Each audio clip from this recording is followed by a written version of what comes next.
Okay, now we're on to our third warm-up exercise. Remember, there's only 4 of these, so we're almost done.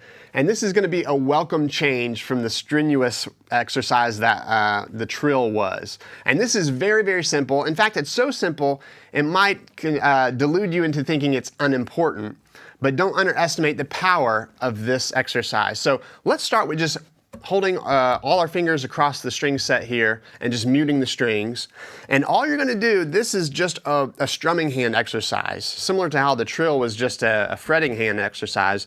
In this case, it's really just working out our strumming hand, our picking hand. So you're gonna mute the strings, and all I'm gonna do is I'm gonna go down, up, down, up, down, up, and so on.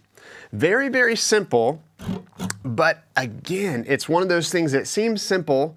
It actually is simple to play, but it's the results and the effects are wide-ranging. So we're gonna just go down and up, and you're gonna explore a full range of tempos. And what usually happens is that we can do this at a pretty slow tempo, and it's easy. And the faster you get, you'll notice things in your hand start to change. The way you maybe squeeze the pick will tighten up.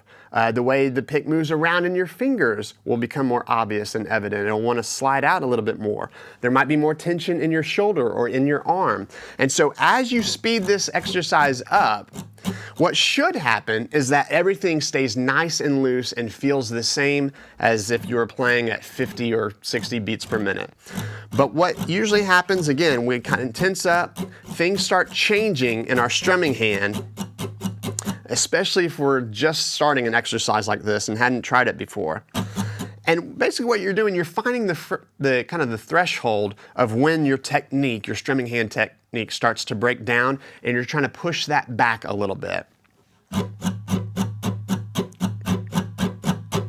Now what happens is, a lot of times when we're learning this, remember when we talked about strumming at the very beginning, we said don't strum away from the guitar, don't kind of like peel out of the guitar, you kind of want to feel like you're pushing into the guitar. When you're doing this exercise, you want to strum all of the strings, okay? So make sure you're getting a good strum down and up.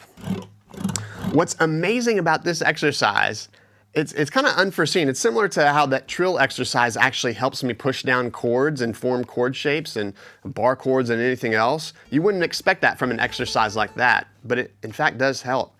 If you do this exercise here with the right hand, every type of rhythm you play will sound and feel better. What you're doing is you're getting your hand and your arm even more calibrated to the string and the way the pick moves and interacts with the string. So if I do this for a while, if I warm up with that for just 2 straight minutes, then I can come back here and do some pretty kind of unique strumming pattern, and that feels much easier.